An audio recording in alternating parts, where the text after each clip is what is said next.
This chapter is going to focus on the mix console, which we can call up by simply pressing F3. And the focus here is really going to be primarily on using the device rather than on mixing technique in general, although we're going to include some suggestions towards the end. But really, the goal here is to make sure that you know where the tools that you need are and how to configure the display so that you can see everything you need and nothing you don't. The mix console is a very powerful tool, and the only downside to that is it's capable of overwhelming you with information and controls that may not be salient to what you're working on at the current time. Okay, this is the primary display for the mix console, and before we get into the meat of the functional components, I want to take just a minute to show you how to configure this display to look the way you need it to look and how to find the various tools and options that are contained in here. Now, the first thing I'll point out is that you can use the G and H keys on your keyboard to make the individual channels wider or more narrow, and as the project becomes more complex, that's going to become more important. You also have the ability to move to the sides of the window like we saw in the project window and turn on and off the various panes. And the middle of the middle section of the mix console can be freely configured both vertically and horizontally. Now off to the side you have two nested tabs on either end, and those contain on the left-hand side your visibility and zones. Zones are pretty handy for moving things to one side or the other, like for example your inputs and outputs to one end. It makes it look more like a traditional mixing board.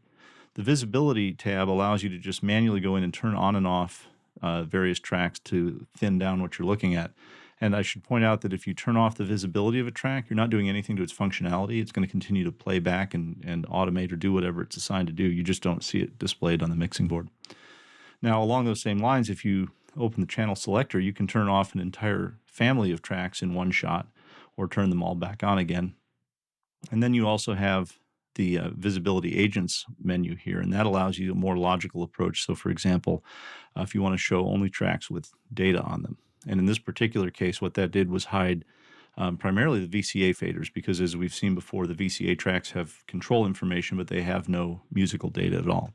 And you can turn everything on right there. And of course, you also have the ability here to go down and undo any visibility change. So if you accidentally hide something and need it back. The last thing in terms of navigating around like that I'd point out is you have a search function you can click into and then simply type the name of a track. And what it's going to do is move the actively selected track to that search result. So in this case, it highlighted the pad track. With all of the rack components opened up, there's a tremendous amount of information in here. And even if you do things like try to skinny down the meter bridge or squeeze the faders at the bottom, there's just no way to see everything at once. And you end up doing a lot of scrolling, especially with the channel strip enabled. And that not only takes time, but it can be a little disorienting as well. So a handy way to minimize that problem is to come up under the racks area, click on the asterisk, and then select the option for exclusive expanded rack. And what that's going to do is close everything but the one you click on. And along those same lines, if you come into the strip and you right-click, you also have the option to show one channel strip type. And if you do this, when you click on, say, compressor, it's going to show you just the compressors that are active in your project and nothing else. And we can, of course, freely drag and move around the components in each channel strip here. So I could have compressors set at various places within the track. And if I had everything displayed at once, you would also have to do vertical scrolling to see them. If we come in and select the option for one channel strip type, not only is it going to close everything but the compressors, it's going to bring those compressors all up to visually the same level so you can see them all side by side. You don't have to scroll up and down, and that's very handy. And two quick points that I want to make before we move to the next topic is that, first of all, once you get your mix console set up the way you want it, remember you can jump into workspaces and you can save this so that it's easy to recall in one shot. And the other thing that bears noting is that if you open the channel settings editor, the EQ that you see here is the same as is displayed in the mix console itself. There's not a separate equalizer for the mixer apart from what you have for the tracks. It's two ways to access the same set of equalization controls. Okay, the mix console has a couple of somewhat subdued menus or hidden menus that have a lot of functionality. One is the functions menu in the upper right-hand corner. If you open this, you have access to an awful lot of controls. And once you begin working with things like the studio and setting up headphone mixes, you can get a lot of fast access there. Another thing it might not seem intuitive would be to right-click on the fader itself, and that's going to call up this menu, which has, among other things, access to a lot of stuff like adding tracks and groups that you might think of as being specific to the project window. And then another aspect to consider with all of this is that you can load an entire track preset for a specific channel to get you going quickly. So and when you do a track preset, it's going to configure everything to include adding the inserts. It's going to configure the equalization window, as well as the strip presets itself. Now you can also load just a strip preset and do that basically through the same methodology, and it's going to load the strip components up for whatever's saved with that preset. Now, some other options that you have, again, to help speed up your workflow, you can take the strip header here, click and hold, turns orange, and you can drag that over to an empty channel or another channel and release it, and it's going to copy all of those strip settings over to that channel. If I click and drag a gate over to an adjoining channel's gate and release it, it's going to move it there. It doesn't copy it, it moves it, but you can, by holding down the Alt key, force it to copy the same component there. And that can give you another way to move very quickly. If you've loaded up a track strip or a track preset rather for a guitar channel and you really like the way it's configured, rather than going through that dialog again and again, you can just simply take that strip and drag it over to each of the other guitar channels. Another option that can be somewhat useful is to select several channels and hit the Q-Link button, and then come in here and load a track preset, and you'll find that it's going to be applied to all of them at the same time. Let me find a more. If you right-click on the meter bridge at the top, you have the option of switching these from pulse per minute or the traditional level meter to a wave display like this.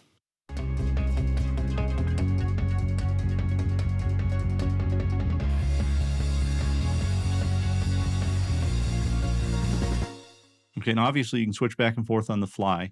And by calling up the waveform, this gives you a look at the information that's similar to how you would see it in the project window. And for some things, that'll help keep you from having to bounce back and forth between the two.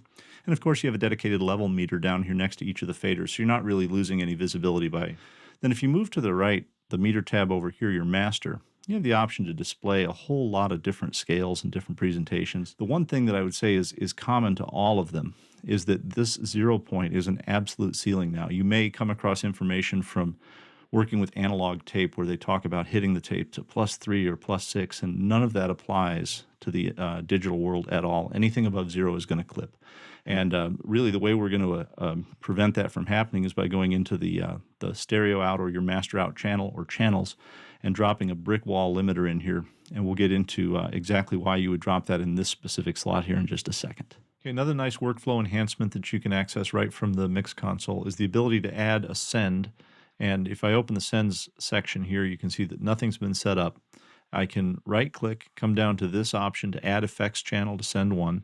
It's going to set up this dialog where I can name it. I can pick out what sort of effect that we want to have applied. And we'll pick a real lightweight reverb and then add that track. And not only do we have a send here now that any of the tracks can access, but it calls up the user interface for it and ready to go. So that can speed things up quite a bit. Okay, I want to take just a moment to look at the mute and solo controls in a little greater detail. And I know that seems really rudimentary, but solo actually has a couple of different modes that you may or may not be aware of. So if we click the solo button once, of course, that's just going to isolate that track. And what's really going on here is that by soloing the bass in this example, we've told all of the other tracks to go into mute mode. And similarly, if we come over here and we solo, say, the rhythm guitars, that's going to put everything else, including the bass, into mute. But if you're into a situation where you'd like to keep the bass guitar rolling the whole time and then listen to different tracks compared to it, you can click and hold the solo button a little longer, and it's going to light up orange. It's going to display a D, and it's going to go into what's known as solo defeat or solo disable mode. And at this point, if we play back, we're going to hear the entire tune. So it's not immediately obvious what's going on. What we've really done is taken the solo function on the bass mic and turned it off. So if I solo any other track or combinations of tracks, the bass mic is going to continue to play, so we can compare things to it like this.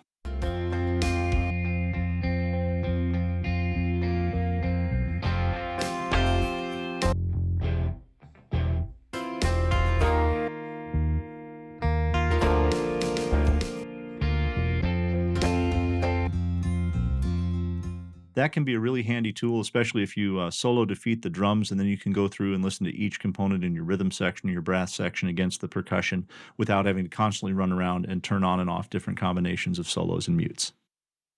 Okay, now what I want to do is revisit the subject of VCA faders, group tracks, and links, and look at what's similar and what's different between these three different concepts, because at first glance, they can appear to be completely redundant. So just as a point of reference, what I've done in this project is use the Zones tab to move all of the VCA faders here to the right. So the drums VCA, keys, acoustic guitars, essentially creating a submixer or almost a stem mixer over here. And you'll notice, of course, there's the obvious function of a VCA. You move one fader over on the right, and all the faders connected to it move up and down. Now, a very similar concept is the idea of links. And if we take, say, these four channel faders on the end, and I'm going to select all of those by holding the Shift key, I'm going to come up and hit the Q-Link button, and now I can move them up and down together. And at first glance, this seems to be entirely redundant with this. And if we limit ourselves to volume, it is. But the quick link will also allow us to adjust any parameter on one channel and see it reflected in the others. Now, the third creature that we have here is this concept of a group. Add a group channel to these selected. If I do that, I can name it drums stem. It's going to send it to the stereo out. I'll create that outside of a folder and hit go. And now, when I move the group stem up and down, you don't see anything reflected on the screen, but take a listen.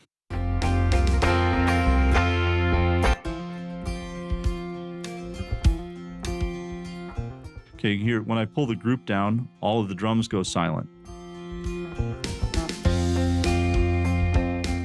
And if I solo just the drums, you can see that I can make the drums disappear by dropping the drums VCA. Okay, because that turns their individual channel faders down. Or I can reduce the drum stem or the drums group channel and accomplish the same thing. And what's important to keep in mind, the difference between the two, again, all the VCA fader is doing is a remote control to run those other volume faders.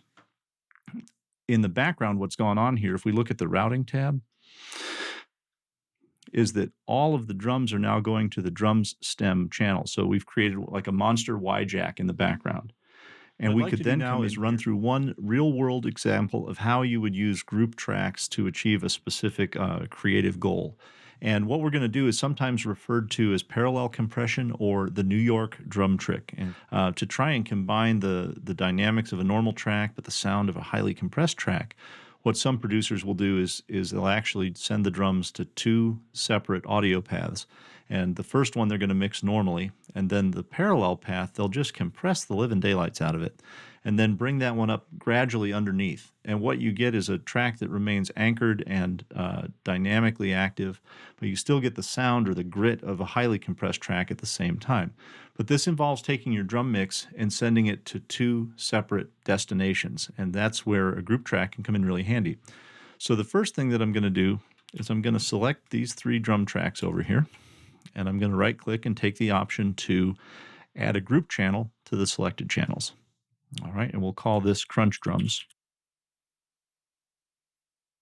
And to keep things clean, I'm going to move this over to the right-hand zone. So now on the right-hand side here, we've got our group track for the Crunch Drums and our stereo out for the, we'll call them normal drums. Right on the option for direct routing. That opens a new tab here. And this is a routing matrix. And because we have two outputs now, we have the option of sending it to either place. Right-click and then select summing mode. And when you do that, you'll notice that any active output turns kind of a lighter green. And summing mode allows you to choose both at once. So now when we play back, you're going to see both output channels active. Now, so essentially what we've done is set up two audio paths through Cubase. Now, to make this effect complete, we'll open the editor for that, and we'll come in and put on some serious compression. The other thing you may want to do is what they will call a smile EQ. If you put just a little bit of a smile EQ on the compressed channel. And now, take that to 0 and start playback. You can hear your normal drums. You can bring in the compressed drums underneath or alongside, however you want to think about it. Just a couple of parting thoughts before we leave the subject of the mix console and mixing. And the first is that if you open the channel settings editor and look at the inserts tab, the last two slots down here are post fader. And that means these are the locations where you're going to want to put your utility plugins like a brick wall limiter or your dithering plugin. And that's coming up in the next chapter. And then a couple other just general thoughts on technique. As a general rule of thumb, you're better off to cut instead of boost. And what I mean by that is if you have a signal where you would like to emphasize the mid-range, start by trying to de-emphasize the high and low. So you want to cut away the high and low rather than boost the middle if possible. And the reason for that is that anytime you boost signal, you're also boosting noise.